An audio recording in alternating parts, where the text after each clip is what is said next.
عباده الذين اصطفى اما بعد فاعوذ باللہ من الشیطان الرجیم بسم اللہ الرحمن الرحیم۔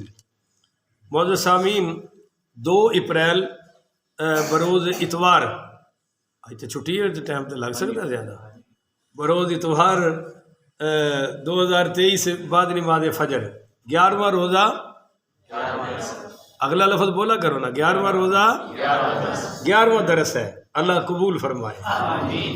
اور آج کا درس جناب سمجھ لیں کہ سارے درسوں کا سردار ہے، 9 باتیں آج بیان ہوں گی، بس مختصر ہیں پر ہیں بڑی کمال کی۔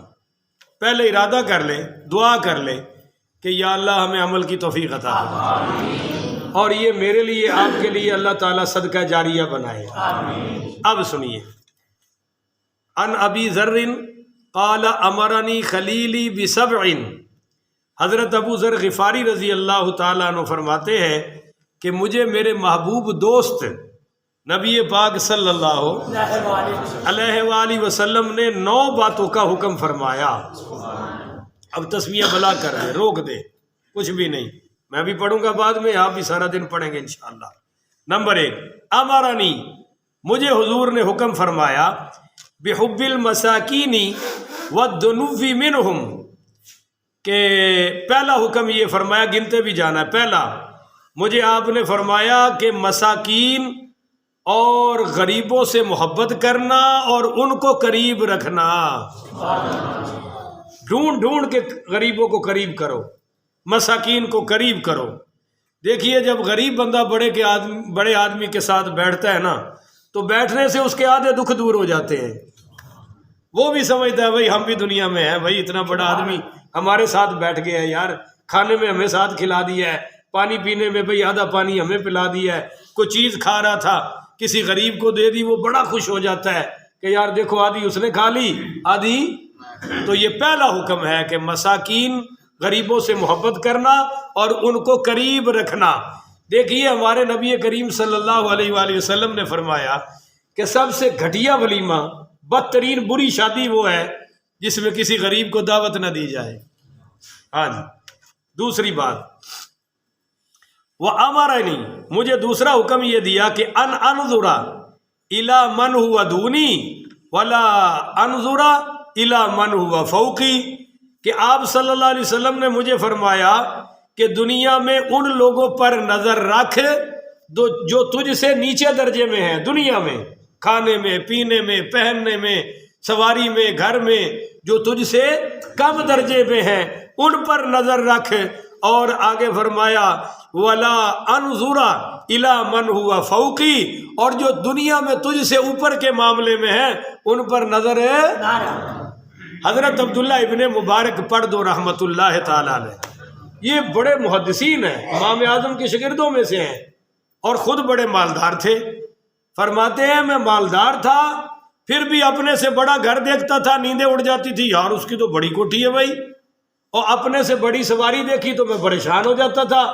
اچانک یہ حدیث میرے سامنے آ گئی کہ سرکار دو عالم صلی اللہ علیہ وسلم نے فرمایا دنیا کے معاملے میں اپنے سے نیچے نظر رکھو، کہ ہمارے پاس اتنا بڑا گھر ہے، وہ بھی تو ہیں جن کے پاس کوئی گھر نہیں ہے، ہمیں اللہ نے اولاد دی ہے، کھا پی رہے ہیں، وہ بھی تو ہے جو بیچارے 20-21 ہمارے بھائی ہیں جو آٹے پر فوت ہو چکے ہیں، ہلاک ہو چکے ہیں آٹا لیتے لیتے، اور آٹا کتنا ہے؟ 10 کلو کی تھیلی۔ تو اللہ تعالیٰ ہمیں گھر بیٹھے 3 ٹائم کے کھانے عطا فرما رہا ہے۔ تو عبداللہ ابن مبارک فرماتے ہیں مجھے یہ حدیث پہنچی، ایک دوسری حدیث میں حضور نے فرمایا دنیا کے معاملے میں اپنے سے نیچے دیکھو تم میں صبر پیدا ہوگا، اور دین کے معاملے میں اپنے سے اوپر دیکھو تم میں شکر پیدا ہوگا۔ تو عبداللہ ابن مبارک فرماتے ہیں اس حدیث نے میری ساری پریشانیاں ختم کر دی، میں دنیا کے معاملے میں نیچے دیکھتا تھا، مجھ میں شکر پیدا ہو گیا، اور دین کے معاملے میں اوپر دیکھتا تھا کہ یار میں تو صرف نماز پڑھتا ہوں، یہ تو ہر نماز کے بعد تلاوت قرآن بھی کرتا ہے، یار میں تو صرف روزانہ 5 سپارے پڑھتا ہوں، وہ بھی تو ہیں جو 10 پارے پڑھتے ہیں، وہ بھی تو ہیں جو روزانہ قرآن پاک کا ختم کرتے ہیں۔ تو دین کے معاملے میں اپنے سے اوپر، بولو سارے یاد ہو جائے گا نا، اپنے سے اوپر، اور دنیا کے معاملے میں اپنے سے، یہ ہے جی دوسری بھائی 2 باتیں ہو گئی ساتھیوں. تیسری وَأَمَرَنِي أَنْ أَصِلَ الرَّحْمَةَ وَإِنْ أَدْبَرَتْ، اور مجھے تیسرا حکم سرکار دو عالم علیہ السلام نے فرمایا کہ اپنے رشتہ داروں سے اچھا سلوک کرو. وَإِنْ أَدْبَرَتْ، اگرچہ وہ پیٹھ پھیر کے چلے جائیں، وہ اچھا سلوک ہے. اب یہ جو امپورٹ ایکسپورٹ بن گیا ہے نا جی، گیو اینڈ ٹیک ہو گیا ہے، دو اور لو. آؤ گے تو آئیں گے، اچھا سلوک کرو گے تو کریں گے، سلام کرو گے تو کریں گے، ہماری خوشیوں میں آؤ گے تو آئیں گے، ہمارے غموں میں آؤ گے تو آئیں گے. تو یہ تو حل جزاء الاحسان الا الاحسان ہو گیا جی، ہمارے احسان کا بدلہ احسان ہو گیا. اخلاق کیا ہے؟ وہ نہ آئے ہم پھر بھی چلے جائیں، وہ اچھا سلوک نہیں کرتے. اب دکھ بڑا ہوتا ہے، تکلیف بڑا ہوتا ہے جب آپ کسی رشتہ دار کے سارے کاموں میں آئیں، مدد کریں اور اس کے ساتھ اچھا سلوک کرے، وہ پھر بھی ڈنگ مارے تو درد بڑا ہوتا ہے، زہر تے بڑا چڑھتا ہے. پر حضور فرما رہے ہیں تم اللہ کے لیے کرنا، اور سوچنا کہ اللہ تو بے وفائی نہیں نہ کرتا. یہ کر گیا نا، ہم نے تو اس کے لیے کیا ہے اور وہ ہمیں ضرور اجر عطا فرمائے گا. تو تیسری وصیت پیارے ساتھیوں یہ تھی، وہ ان اصل الرحمہ و ان ادبرت، برادری والے پیٹھ بھی پھیر جائیں تم ان سے اچھا سلوک کرتے رہنا، یعنی صلہ رحمی کرتے رہنا. کتنے ہو گئے بھائی؟ 3 ہو گئے. بولو بولو کتنے ہو گئے؟ 3 ہو گئے. آگے فرمایا جی وَأَمَرَنِي أَنْ لَا أَسْأَلَ أَحَدًا شَيْئًا، کہ سرکار دو عالم صلی اللہ علیہ وسلم نے فرمایا کہ کسی چیز کا بھی سوال اللہ سے کرنا، کسی اور سے مانگنا نہیں. میرے آقا نے فرمایا تمہارے جوتی کا تسمہ ٹوٹ جائے پہلے رب سے مانگو. تمہیں نمک کی ضرورت پڑے تو سارے بولو کس سے مانگنا ہے؟ اللہ سے مانگنا ہے. 2 رکعت صلاۃ الحاجت پڑھو، سارے کام ٹھیک ہو جائیں گے. 2 رکعت صلاۃ الحاجت پڑھ کے اللہ سے دعا مانگو، اللہ غیب سے لوگوں کے دلوں میں خود ہی پیدا فرما دے گا. جائے کہ ہم دروازہ کھٹکھٹا کے مانگتے پھرے، اور یہ سارے پیشہ ور بھکاری ہیں، یہ سارے کاروباری ہیں. اگر ان کو ہم دینا بند کر دیں تو شاید ان کا یہ دھندا بھی، پر اسی وہ اس ویلے ڈر جانے اللہ کو بھی نہیں یار ہوں بوئے تے آئے، اور ڈرنا چاہیے بھی ہے. خیر اور یا مسجد میں لائن لگی ہوتی ہے جمعے والے دن، حالانکہ پولیس کو کہہ کر ان کو بھگانا چاہیے اور ان کو دینا کوئی ثواب، یہ میں ممبر رسول پہ بیٹھ کے کہہ رہا ہوں، ان کو دینا ثواب نہیں ہے. ان کو دو جو مانگتے ہی نہیں ہیں، اور ضرورت ہے ان کو، بولو ضرورت ہے، مگر وہ ہم تک پہنچتے نہیں، ہم ان تک جاتے ہیں. اب یہاں 8-10 بیویاں بیٹھی ہوتی ہیں، ایک تو ان کا اس طرح آنا ہی حرام ہے، اور دوسرا جب وہ جمعے کے ٹائم یہاں کھڑی ہیں تو پتہ چل گیا بھی بے دین قسم کی ہیں، نماز وغیرہ پڑھتی مانگتی نمازیوں سے ہیں. تو ان پیشہ وروں کو تو دینا جائز نہیں ہے. علماء نے بڑے سخت فتوے دیے ہیں، میں بیان کروں گا تو آپ کہیں گے بڑی سختی کر دی. اس لیے چوتھی نصیحت یہ تھی کہ جب بھی کسی چیز کا سوال کرنا ہے تو کس سے کرنا ہے جی؟ اور کسی سے نہیں کرنا. ان لا اسال احدا شیئا، کسی سے کچھ نہیں مانگنا. 4 ہو گئی پیارے بھائیوں. 5ویں وَأَمَرَنِي أَنْ أَقُولَ بِالْحَقِّ وَإِنْ كَانَ مُرًّا، بات سچی کرو اگرچہ کسی کو کڑوی لگے. بولو اگرچہ کسی کو آج انج دی سچی نہ کرے بھی ہو سکیا میں آسمان دی ایک ٹاکی لانا وا تے ایک لانا وا، انج نہیں. جب زیادہ سچی کرنی ہو تو اکیلے میں کر لو. ضروری نہیں ہے کہ جس سے سچی بات کرنی ہے اس کے بارے میں پہلے اس کی عزت کو نیلام کیا جائے، اس کو بدنام کیا جائے، اس کو ڈی ویلیو ڈی گریڈ کیا جائے، اور پھر کہا جائے کہ میں نے تو سچ بولا ہے. سچ کے ساتھ ساتھ مسلمان کی عزت کعبے سے زیادہ ہے. سبحان اللہ بڑھ دی ہے. سبحان اللہ. کچھ ہاضمہ صبح صبح ٹیٹ ہے میرا خیال ہے، سحری تھوڑی کھادی ہونی آج. توجہ بھائی دیکھو، طواف کرتے ہوئے میرے آقا نے فرمایا، بخاری کی روایت ہے، حضرت ابن عباس کی روایت، آقا نے فرمایا اے بیت اللہ، اللہ کے ہاں تیری عظمت بہت زیادہ ہے، تیری عزت بہت زیادہ ہے، پر ایک مسلمان کی عزت تجھ سے بھی زیادہ ہے. سبحان اللہ. مگر بات جھوٹ بول سکتے لگتی ہے کسی کو. کوئی کیس آ گیا میرے کزنوں کا تھا، میں نے شاید پہلے بھی آپ کو بتایا تھا، اور وہ جویا برادری تھی جن سے ان کی لڑائی چھڑائی تھی، یہ جھوٹے تھے میرے والے، وہ سچے تھے. تو انہوں نے پنچایت میں کہہ دیا کہ تمہارا وہ مولوی سیف اللہ جو ہے وہ اگر کہہ دے کہ یہ سچے ہیں تو ہم وہ زمین کا روڑا تھا انہوں نے کہا سی 2-3 قلعے ہی چھڑ دینے ہیں. بڑی لڑائی ہو چکی تھی، مار کٹائی، فائرنگ شیئرنگ یہ وہ. اور میں ہمیشہ شکر کرتا تھا اللہ تیرا شکر ہے تو میں نے زمین نہیں دیتی، نہیں تو اے تو کوئی بندے والے کام نہیں نے. خیر وہ میری ماسی سکی قرآن لے کر آ گئی، کہنے لگی پتر تین قرآن دا واسطہ ہی میرے پتر چھڑا دے. میں کہا قرآن کہندا سچ بولی، اور وہ بھی تے ہے نا جنہ میرے تے رکھے انہوں نے پتہ ہے میں منڈا تھوڑا وا، انہوں میرے تے رکھی ہے، ٹھوک کے گواہی دیتی سچی. تقریباً 3 سال اندر رہے ہو، بولو، اور 7 سال میری ٹکر رہی. وہ تو مک گیا 3 سال بعد، پر میری شروع ہو گئی. انہوں نے کہا ساڈا منڈا اسی پالے ہیں، اور واقعی ایسا ہی تھا. 7 سال بعد کہیں جا کے میرا خوشیوں غمیوں میں آنا شروع ہوا. 7 سال تک نہ جنازے نہ شادیاں. انہوں نے کہا جتھے لبیا مار دیاں گے. میں کہا پھر اتنے آ کے مار لو، میں تھوڑے کو آندا ہی نہیں. اتنے وہ نہیں آئے، اتنے میں نہیں گیا. ہوں گل سمجھ آئی ہے؟ بس اوقات سچ بڑی قیمت مانگتا ہے، بڑی قربانی مانگتا ہے، پر میرے نبی تو سچ لے کر آئے ہیں نا، سچ بن کر آئے ہیں. قرآن بھی کہتا ہے سچ بیان کرو. تو خیر یہ کتنا حکم ہو گیا جی؟ 5واں کہ میرے آقا نے فرمایا کہ بات سچی کرنا اگرچہ کسی کو کڑوی لگے. اور 6 وَأَمَرَنِي أَنْ لَا أَخَافَ فِي اللَّهِ لَوْمَةَ لَائِمٍ، کہ اللہ کے معاملے میں کسی کی پرواہ مت کرنا. بولو جی، اللہ کے معاملے میں کسی کی پرواہ مت کرنا، کسی بےزتی کی پرواہ نہ کرنا. ہماری عزت اللہ پر قربان. دین کے معاملے میں کسی انسلٹ یا نیچے ہو جائیں گے ساڑھے پلے کی رہ جائے گا. ایسا نہیں سوچنا ساڑھے پلے ادو ہی بھرنے نے جدو اتنے خدا راضی ہوئے گا، روزے وچ مصطفیٰ راضی ہوئے گا. حضرت ابو بکر صدیق رضی اللہ تعالیٰ عنہ ہوگی جو پہلی خلافت تھی، آپ کو پتہ ہے خلیفہ بلا فضل ہے وہ. اور جناب فتنے اٹھ کھڑے ہوئے. ایک تو پوری دنیا کا کفر بڑا خوش ہوا کہ حضور چلے گئے، اب ہم اسلام کو مدینہ سے باہر نہیں نکلنے دیں گے. اور ادھر جناب منکرین زکوٰۃ اندر سے کھڑے ہو گئے، اتنی داڑیوں والے، نمازیں 5 پڑھتے تھے. انہوں نے اعلان کر دیا ہم زکوٰۃ نہیں دیں گے.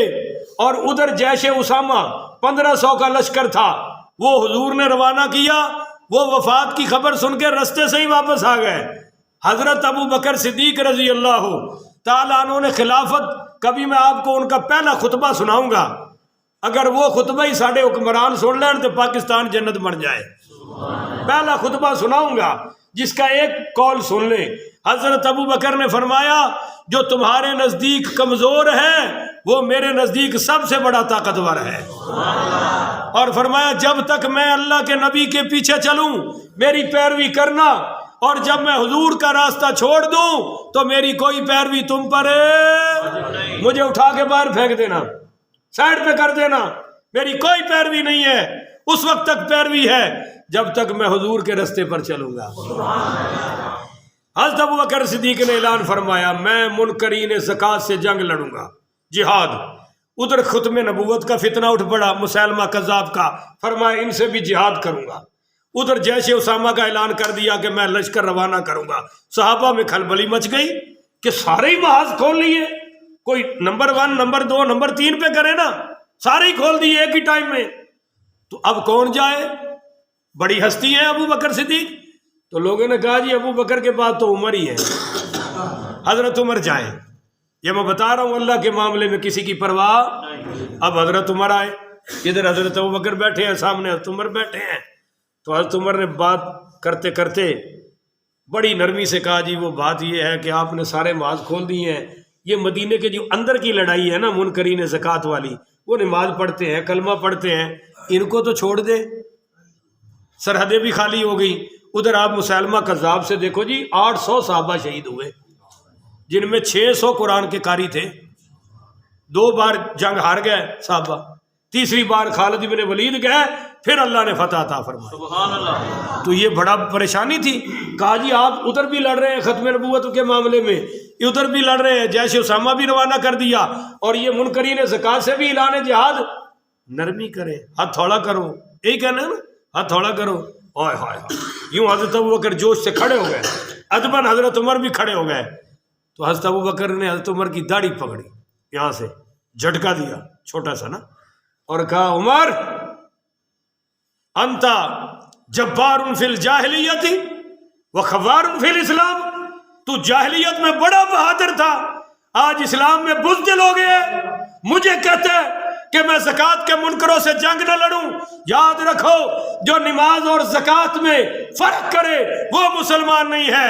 اور میں صدیق اکبر اگر کوئی زکوٰۃ میں حضور کے دور میں بکری کے ساتھ رسی دیتا تھا، آج رسی روکے گا، میں رسی کے لیے بھی جہاد کروں گا۔ اور ساتھ فرمایا سن لو تم تو مدینہ کی ریاست کی بات کرتے ہو، اگر صدیق کے ٹکڑے ٹکڑے ہو جائے اور میرے ٹکڑے پرندے چرندے کھا جائے میں برداشت کروں گا، پر میں زندہ رہوں اور نبی کے دین میں تبدیلی آ جائے، صدیق یہ برداشت نہیں کر سکتا۔ حضرت ابو ہریرہ کہتے ہیں کہ اس وقت صدیق اکبر اس مقام پر تھے جہاں اللہ کے نبی ہوتے ہیں، کہ اللہ کے نبی کو وحی آتی ہے، صدیق اکبر کا سینہ رب نے اپنی قدرت سے کھول دیا ہے، یعنی ان کو شرح صدر ہو چکا کہ یہ کام ٹھیک ہے، اور بعد میں سارے صحابہ مان گئے کہ ان کا فتویٰ، اور تقریباً 1.5 سال کے اندر سارے فتنے ختم کر دیے، سارے فتنے، جہاد سے یا قرارداد مذمت سے؟ بولنا نہیں، ہاں اوتھے وہ گاں دا پیشاب پینے والا ماری جاتا ہے، ادھر قراردادہ پیش ہو رہی ہے۔ چلو جی کشمیر آزاد ہو گیا۔ آگے سنیں جی، کوئی یاد ہے کتنی باتیں ہو گئی جی؟ 6 نہیں ہو گئی جناب، 7 ہو گئی۔ بولو کتنی؟ دوبارہ گنوا دوں گا، آگے 8ویں سن لیں۔ وَأَمَرَنِي أَنْ أُكْثِرَ من قولی لا الہ الا اللہ من قولی لا قوت الا باللہ فإنہن من کنز تحت العرش۔ آپ صلی اللہ علیہ وسلم نے فرمایا مجھے کہ کثرت سے لا حول ولا قوت الا باللہ، العلی العظیم نہیں، الا باللہ یہ پڑھا کرو، یہ اللہ نے مجھے جنت کے خزانوں میں سے خزانہ دیا ہے۔ کوئی پریشانی ہو روزانہ عصر کے بعد ایک تصویر نکال لیا کرو، وہ 5-6 منٹ لگتے ہیں۔ کوئی کاروبار میں پریشانی آ رہی ہے، ملکی حالات کے پریشانی کی اثر ہم تک پہنچ رہا ہے، آپ یہ پڑھ لیں۔ کوئی کسی کا قید میں ہے، یہ پڑھ لیں۔ کوئی ظالم جابر تنگ کر رہا ہے، آپ یہ پڑھیں، انشاءاللہ اللہ غیب سے ان کی منجی پٹھی کر دے گا۔ اور جو بات ہی نہیں آتا تو اللہ آپ ہی سنبھال لے گا، پر یہ روزانہ عصر کے بعد کریں گے انشاءاللہ۔ اب میں بتاتا ہوں آپ کو، درس میرا پورا ہو گیا۔ لا حول ولا قوت کا معنی کیا ہے؟ کہ نیکی کرنے کی طاقت اللہ کے سوا، بولو جی، اللہ ہی ہے جو گناہوں سے بچاتا ہے، اللہ ہی ہے جو نیکی کی طاقت دیتا ہے، یہ آپ بیٹھے نہیں ہیں، اللہ نے بٹھایا ہے۔ تو اب میں گنوا دوں آپ کو۔ پہلی بات کہ غریبوں سے محبت کرنا اور ان کو قریب رکھنا۔ دوسری بات، دنیا میں ان لوگوں پر نظر رکھو جو نیچے درجے والے ہیں، اوپر والوں پر دنیا کے معاملے میں نظر نہیں رکھنی۔ نمبر 3، اپنے قرابت داروں سے صلہ رحمی کرو، قریبیوں سے، اگرچہ وہ منہ موڑ جائیں۔ اور نمبر 4، کسی سے کوئی چیز مانگنی، بولو بھائی اونچی ذرا، کس سے مانگنی ہے؟ نمبر 5، ہر موقع پر حق بات کہو اگرچہ وہ کسی کو کڑوی لگے۔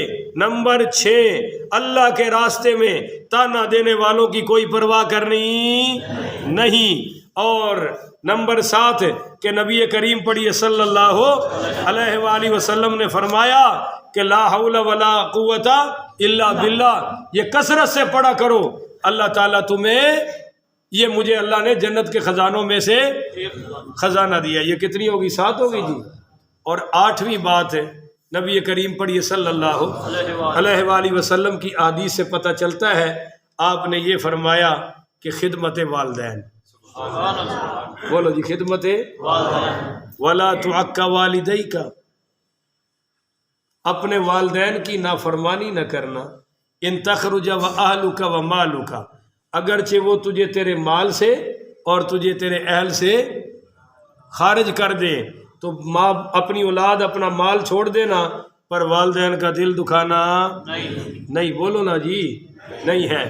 اور 9ویں بات، نبی کریم پڑھیے صلی اللہ علیہ وآلہ وسلم نے فرمایا کہ اپنی زبان کو اللہ کے ذکر سے تر رکھا کرو، مزہ بڑھا ہے اللہ کے ذکر میں، پر کاش کہ ہمیں یہ تری لگ جائے۔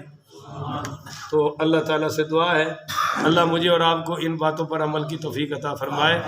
آخر ودعوانا ان الحمدللہ رب العالمین۔